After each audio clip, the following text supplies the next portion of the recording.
Hello, hello. Hello, hello. Welcome, welcome. Feels funny me welcoming you because it's normally you welcoming us It into is a. usually around. Thank you for having me. I'm very grateful to be here. So thank you ever so much for taking some time out of your, what is it, Wednesday? Wednesday I think it's afternoon, Wednesday. Yes, Thursday I think evening. it's Wednesday. Yeah. Although day 8 in the third pandemic lockdown, I feel like they're all just one big day now, right? Does it matter anymore what day it is? I know. Oh. But the days are getting longer, so that's nice because I kind of get fed up of a 4 o'clock and it's getting dark and not the Me best, too. is it? Not the best. So No. I'm here to interview you. Do you want to start by telling us a little bit about you, who you are? Because obviously we've known each other now since April time, so less than a year. Lots going on, lots of good opportunities. So do you want to just tell everyone a little bit about yourself? I definitely can. So my name is Sarah Poynton-Ryan, for those of you that do not know. I work in the property space, and by work in the property space, I'm a bit of a nerd when it comes to all things property. So I have a rent-to-rent portfolio. I have a deal packaging company that builds portfolios for other people. I have a flip company, renovations company, and a lettings business. And I also have a training company. And Sian and I met because Sian's actually a client of mine. I'm working with Sian to help her grow her property business. We've done a couple of deals together. We've worked on some projects and things like that. And yeah, I think I guess my specialism in those spaces is that I love sales and marketing, and I love the use of things like social media, networking, online environments and communities to be able to build property businesses. And so I've spent the last 5 years working in property, carving out my obsession with it, I guess you'd say. I definitely would say I've got a bit of an obsession with my business. I absolutely love what I do. And yeah, now as we're going into 2021, we're now moving more into development and bigger projects now. So yeah, it's all very, very exciting. That's a bit of a summary about what I do, I guess. In terms of who I am, I'm me. Sitting here in my Taylor Swift hoodie. Yeah, I guess I'm probably fairly casual, fairly informal human being. I love I'm into music, and I just kind of, when I'm not working, which is very rarely, I'm just little old me, hanging out, doing my thing. Oh, I think that's one thing that I warmed to you about, was you're just you and you're not trying to be anybody else. And I like that. I believe there's a laziness in there, Sian, in that I actually think it would be really hard for me to be a different version of me based on the person I was talking to. And I'm just not got that much effort in me, in truth. I'd rather put my energy into more productive stuff. I have to say, when I was so I'm from a recruitment background. When I was in recruitment, I had to be very corporate, and I had to wear the suit with pin backs in, and I had and heels kind of girl. I'm keen for a pair of good heels, obviously, but to go to work, I'm quite happy in my trainers and my jeans and my hoodies. And I never really felt myself when I was in the corporate space. I never really sort of found who I was, or was able to own who I was. And now I work for myself. I kind of swore that I'd never put a suit on for something that I didn't want to put a suit on for, and I still haven't to this day put a suit on for anything, whether I'm dealing with investors, vendors, agents, meetings, raising money, interviews, anything. I'm still quite happy in my jeans and my trainers. And so for me, just being the authentic version of you. All right, you have to switch bits on and off depending on who you're talking to, but I think actually it's just easier to be you rather than trying to be something that you think someone wants you to be. I think it kind of leads to more success there as well, because you're, like you said, you're being authentic, you are being you. So you'll attract people who want to work with the genuine you. So it's hard work, yes. But more importantly on that, I repel the people that really don't want to work with me. I'm not for everybody, and I'm all right with that. I never used to be all right with that. It took me a long time to become okay with that, but I really am okay with that now. And I'm okay with the fact that not everybody's going to like me, not everybody's going to enjoy working with me, not everybody's going to like my style. And what that does is it leaves more space for the people that do want to work with people like me. So actually it's just shortcuts all the crap, all the idiots that we wouldn't get on and shouldn't work together, and allows me to define an audience and work with an audience that really does connect. And that for me is way better. Oh, I love that. Really love that.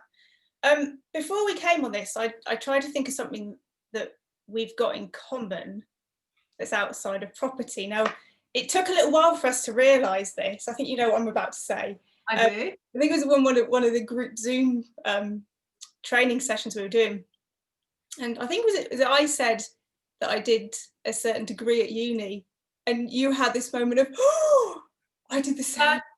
First person ever that I've ever met, other than my own university class, that did the degree that I did. Yeah. You are the only person ever. It's weird. So we did design management. Whatever what that does it mean? I still don't know what it is. I don't know. I know uni for me, and I shouldn't say this because my mum and dad might watch this. So uni for me was great. And I chose design management because I like the creative side of it. But in all honesty, I didn't really know what I wanted to do with my career. But I don't feel like I've ever used my degree, but it ticks a box, right? It's there. Yeah, I mean, I'm doing my master's now, which is far more on topic of what I want to do and far more relevant to what I do. But my actual degree, I mean, I had a lot of fun at uni.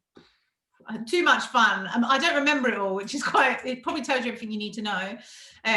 But yeah, for me, design management was a bit of a chuckle choice, and I also got a 2-2, so I didn't even get a good grade. That's how little work that I did. I got a 2-2. Yeah. It's like, yeah. So now I'm doing my master's. I'm really excited about it and I really enjoy it. And actually, whilst I did have to defer a period of it because of COVID last year, things just went a little bit west. I'm now back doing my second semester. So I should graduate at the end of this year, hopefully, with a master's degree. So what are you doing your master's in? Real estate development. Which is so relevant for what you're doing. Yeah, super relevant. And it also, there's once you've done it, you can do a conversion course, and I would then be qualified to be a chartered surveyor, basically. And for me, being able to value property and survey those sorts of things, whether it's commercial, residential, or like retail, that's kind of the three spaces that I work in. Being able to, I do what I do and I do it for a job, but actually being able to say that I've got a qualification in it and that I'm qualified as a chartered, then it puts a lot more power behind what I'm doing in my business. And so for me, that was just quite an exciting opportunity to do.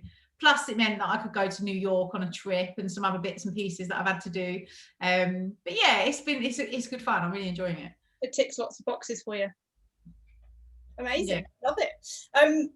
One thing that I've picked up from you over the last few months is you use like a little saying, and I have used it in my social media today, so you probably know what's coming up. You often say to everybody, do something today that your future self will thank you for.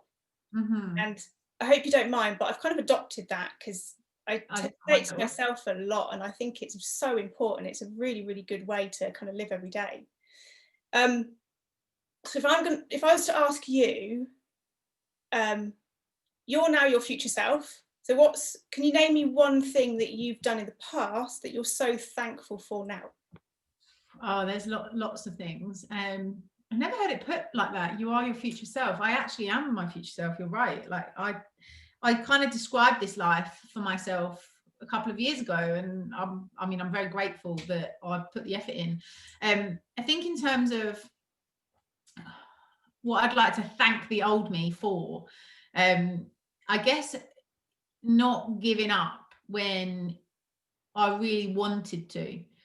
And in the moments where everything felt crumbling, in the moments where I had my darkest times, and in the moments where business felt like an absolute impossibility and I couldn't see how it would be all right, I'm grateful to the old me for not admitting defeat and not letting it get in the way of what effectively has become something that I'm really proud of.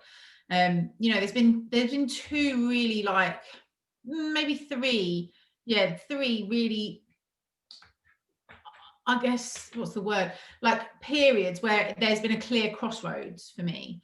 And I actually remember sitting and like writing pros and cons, like like actually having to make a conscious decision about what I was going to do next. And I guess those 3 points are the 3 points where I could have given up and gone back to recruitment. I joke about it, but I'm back in a job and I'll work for somebody else and I'll get rid of all this stress and everything.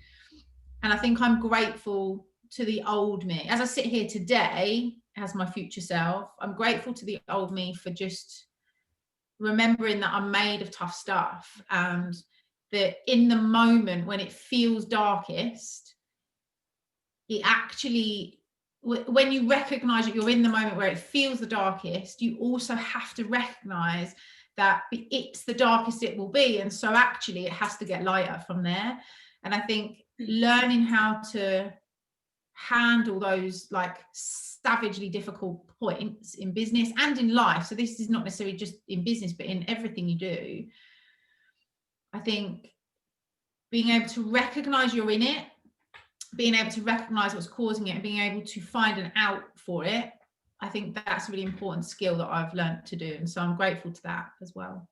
Okay, because you owned a business before property, didn't you, that you're quite open about, that it wasn't successful.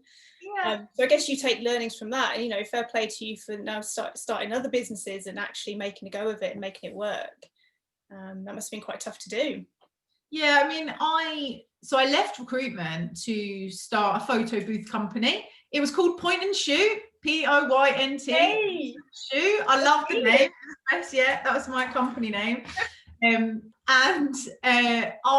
We used to hire photo booths out to like weddings and parties and stuff like that.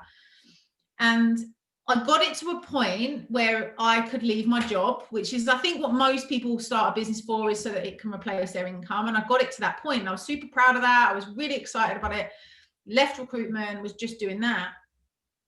And then about a year later, maybe 9 months to a year later, I realized I had no idea what I was doing, and I really didn't know how to run a company. And whilst I knew I wanted to work for myself, I'd not invested any time in learning how to be that person or be in business. I'd never heard of a mentor. I'd never had training. None of those things existed in my world at that point. And I remember, I remember the absolute excitement of leaving my job. And then I remember sitting down and talking to my husband, and well, he was my like fiance then, and saying, oh, this isn't working. And everybody on the surface outside of us thought it was all going really well, because I was always really busy, always booked. But financially, behind the scenes, I had no idea how to run an operation. Like, I didn't know that you needed budgets for things like tax and marketing and stuff like that. I didn't realize that you needed to invest in yourself, and my relationship with money was not good. I spent a lot, whenever I wasn't working, I was out partying, and so my relationship with how I spent my money was also not very good. Were you partying at the weddings that you were at? Is that what it was? I definitely did at a couple, yeah, which is not ideal. And you know, I think I got to a point where I realized that actually the business wasn't working, and I didn't have the money to invest in the business and keeping it going, because I hadn't spent it well. I didn't realize that I couldn't pay my mortgage out of money the business was making. Like, I didn't know that. And I know that's not, for me now, it feels like a really naive thing to think that I could run a business without really knowing those things. But actually, I think a lot of people skip the step where they learn the basics of business. Like, I didn't know what bookkeeping was. I didn't know what a CRM system was. I didn't know any of that. And so it basically got to a point where, like 2014, 2015, like that sort of time, the situation had got pretty dire. I was in about £60,000 worth of debt by then. I'd been using credit cards and like overdrafts and stuff to subsidize things, because it was people's weddings. I couldn't let them down. I had to deliver it but I was having to borrow money to be able to turn up, like to just even to pay for like my van petrol and stuff like that to get to the gig or whatever.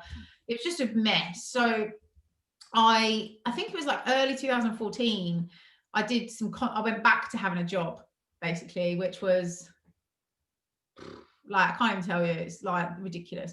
And, you know, in that moment I could have just said, right, well, that's me then. I'm no good at business, I've failed, and I could just never have gone back to it. And I got married that year, 2015, and I was just like, I actually can't work for other people. I can't do it. What am I going to do? And so in that, I was working, I had my photo booth company, and it was then that I decided. And I think because I'd learned all the lessons of getting it wrong, I made better choices this time round, and it's worked and it's paid off, and I'm really proud of that. And I guess, like you say, it's the experience and learning those lessons which has probably helped you to get you where you are now. So 100%. I don't think this business would be what it is today had I not been through that. And I know the other thing that you talk about a lot is having the guidance, having the help, having a mentor as well, who's gonna, you know, be able to hold your hand and guide you in the right way. Because a lot of people don't realize that that's so important, especially if you've never run a business before. Yeah, it's really scary running a business sometimes. You know, some days, even now, like I've got a business that turns over like over 7 figures, like a group of companies. Some I look, I think, oh, I pay wages, people's mortgages are paid on decisions that I make sat at this desk. And for me, that's quite a scary thing. Like I remember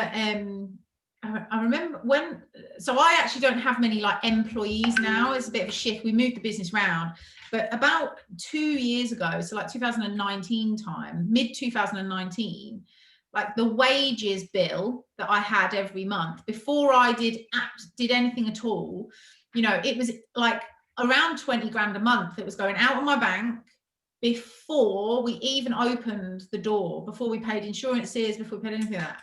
Now, I know that in the grand scheme of some businesses, that's not a lot of money. But for me, that was huge amounts of money. And I mean, it's not, we don't have that anymore. We've definitely streamlined. And I wish, with hindsight, I didn't really need that. I thought I needed it to grow. And again, I was still learning then. I'd never had a team before. So I recruited a team. And then I realized actually a team is no good. I'm not a good people manager. I shouldn't have a team that report directly to me. People have to report directly to other people that work. Yeah, I've got like 2 key players in my team who speak Poynton, and then everybody else reports to them, and it works quite well that way. But yeah, having a mentor, having guidance, having help when things, one to pat you on the back when you're doing all right, but also to be that sounding board, that safety net, that reassurance, or the shoulder for you to absolutely lose your mind on. It's probably one of the most important parts of my business and my personal development. You know, my first ever mentor, Justin, we don't work together as much as we did once, but, you know, I'll always be very grateful to him for what he taught me. And, you know, he taught me a lot about making sure you don't ever chase the numbers, don't ever lie about the numbers, because it will come out in the deal in the end anyway. You know, he taught me how to, be brave, which I wasn't necessarily before. And whilst I don't necessarily work with him anymore, I've got lots of different mentors that I work with now who, you know, I'm very grateful because they've all taught me their own piece of the jigsaw puzzle that is effectively my life, my business, my approach to decisions. And I think having somebody or a group of people, or, you know, be part of a mastermind or however you choose to do it, I honestly think that if you've got any spare money and you can afford to get support, even if it's like, you know, not you know, I've spent tens of thousands of pounds on like mentorships.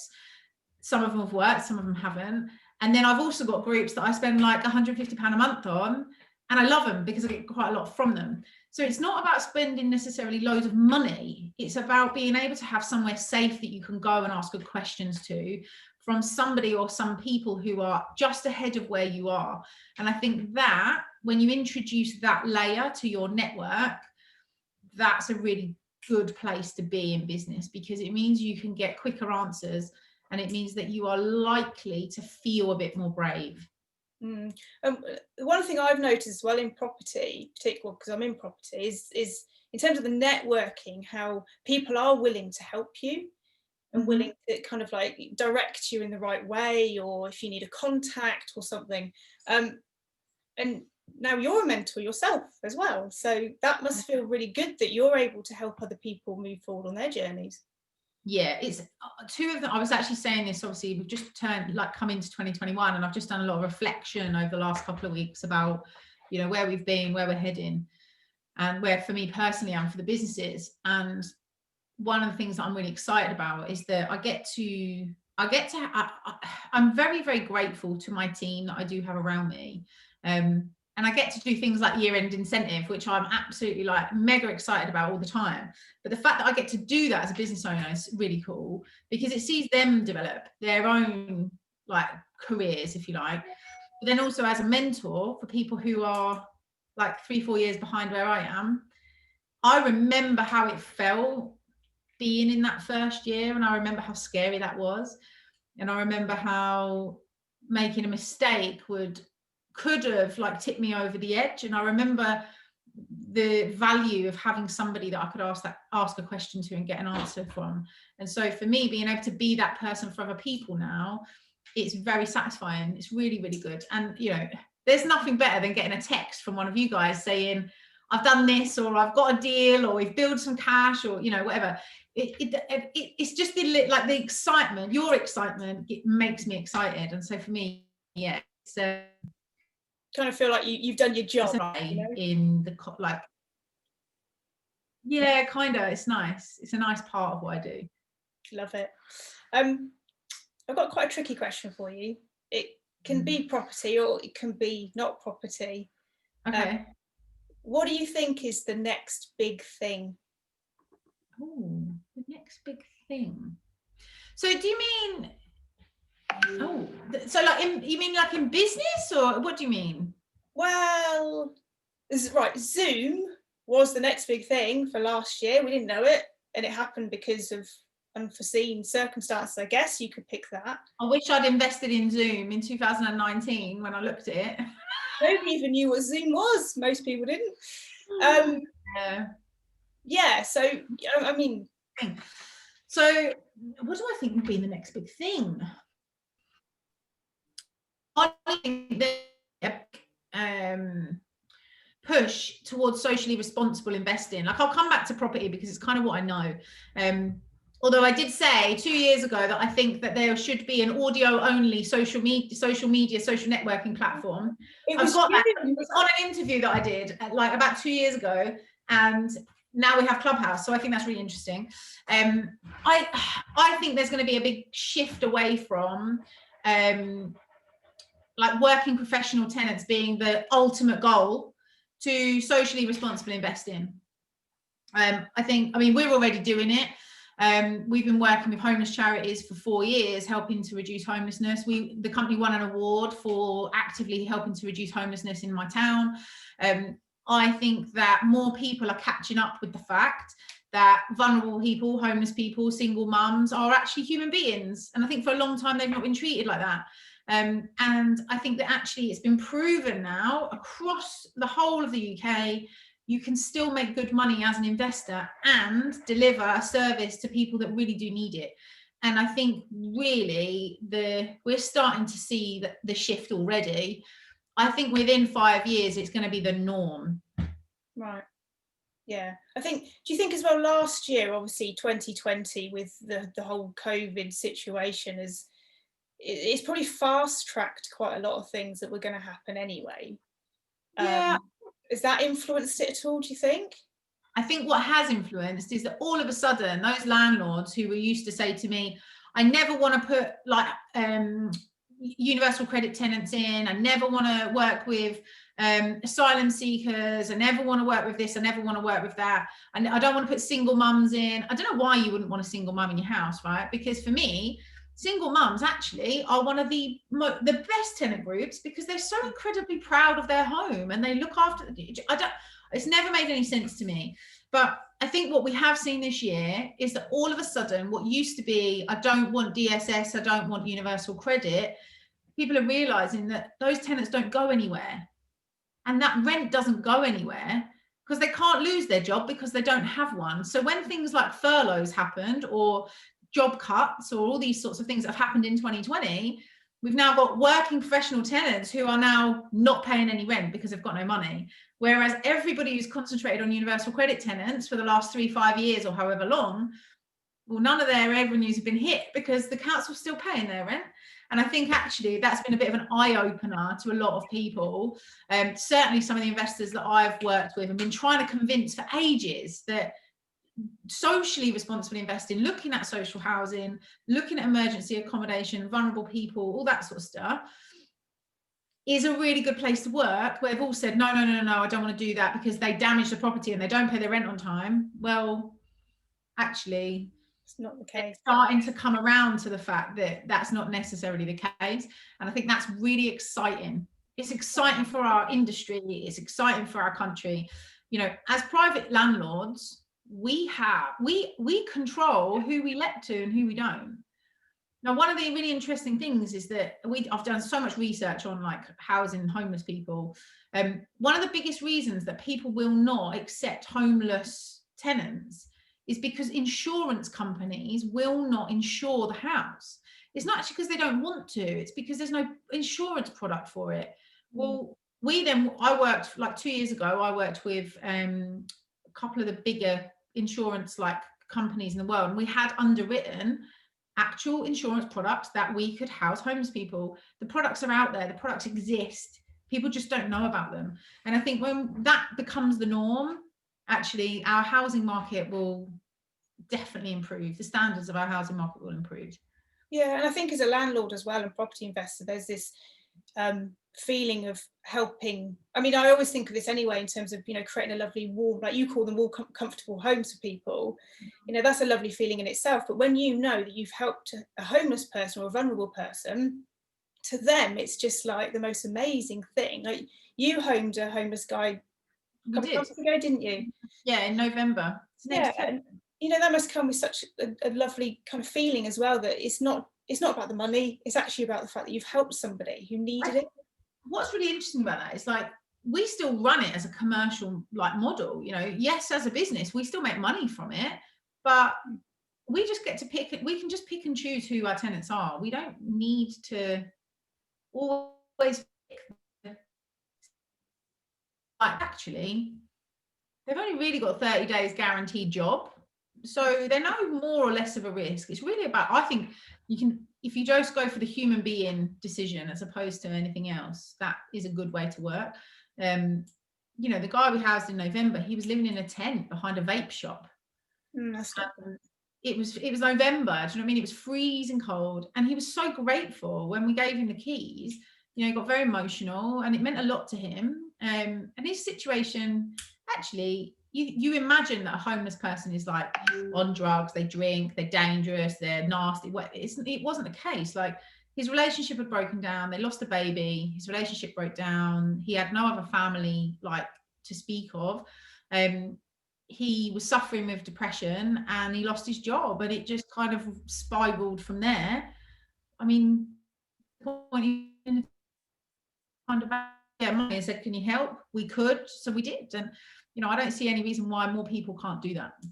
Yeah, and I guess it comes down to the lack of the educational piece for investors and landlords, because they don't know it, they don't seek to know it, I guess, and the information's maybe not available to them. But and also like letting agents don't entertain people like that because they can't get rent guarantee insurance on it. And you know, there's loads of reasons, but it's actually, I think the real problem is in the lenders not allowing you to house that sort of person, and the insurance companies. I think a lot of landlords would do it if they understood that those products are out there to be able to do it.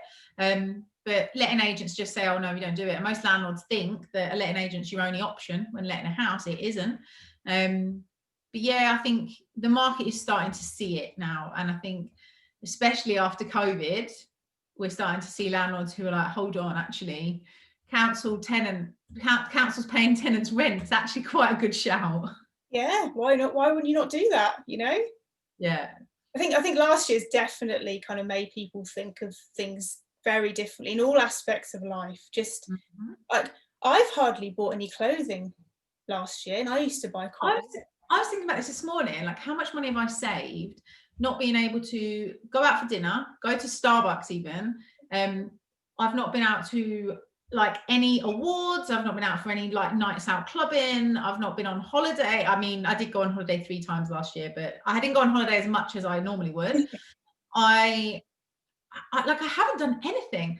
I haven't bought any new clothes really. I don't think. Maybe some like running gear. That's about it.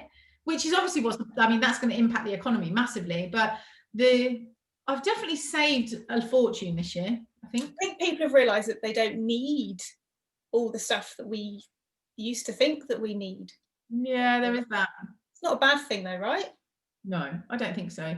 I think, I don't know, I've had quite a lot of fun in 2020, and that might be a controversial thing to say, but I learned a lot about myself in 2020. I learned a lot about the human being I want to be, because I was forced to spend time with myself.